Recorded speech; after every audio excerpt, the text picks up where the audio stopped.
కల్తీకల్లు ఘటనపై మృతుల కుటుంబ సభ్యులు రాష్ట్ర మానవ హక్కుల కమిషన్తో పిటిషన్ దాఖలైంది. ఈ మేరకు మృతుల కుటుంబ సభ్యులతో కలిసి హైకోర్టు న్యాయవాది రామారావు పిటిషన్ వేశారు. మృతుల కుటుంబాలకు ప్రభుత్వం 10 లక్షల రూపాయల పరిహారాన్ని అందించాలని ఆయన కోరారు.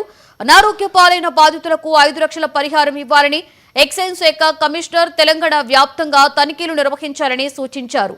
ఘటన జరిగిన హెచ్ఎంజీ కాలనీ కల్లు కాంపౌండ్ సీజ్ చేసి వ్యాపార అనుమతులను రద్దు చేయాలని వెల్లడించారు. స్పష్టమైన ఆదేశాలు దీనిలో ఇచ్చినాయి. అదే విధంగా వీళ్ళని మొత్తం పూర్తి శాతం నివేదిక ఇవ్వాలని చెప్పేసి డైరెక్షన్ ఇవ్వడం జరిగింది. యంత్రాంగం అయితే ఇప్పుడు కదిలింది, కాకుంటే పూర్తి స్థాయిలో చర్యలు చేపడతలేరు.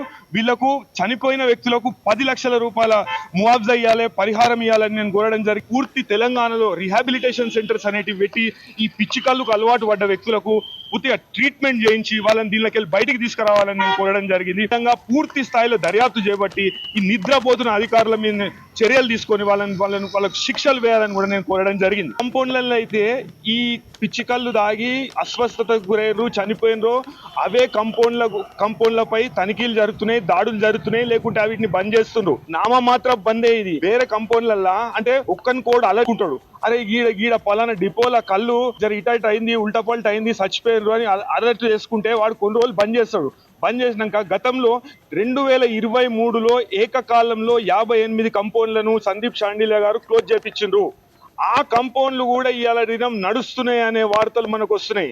ఎంత దారుణం అంటే ఏ విధంగానైతే ఒక్క లైసెన్స్ తీసుకొని 10 విద్యా సంస్థలను, అక్రమ విద్యా సంస్థలను నడిపిస్తారో, ఒకటే లైసెన్స్ మీద, ఒకటే సొసైటీకి ఉన్న లైసెన్స్ మీద 10 కళ్ళు కంపౌండ్లు బెల్ట్ షాపులు లెక్క అయిపోయినాయి. ఈ మద్యం, ఈ కళ్ళు మీద నియంత్రణ లేకుండా పోయింది. పూర్తి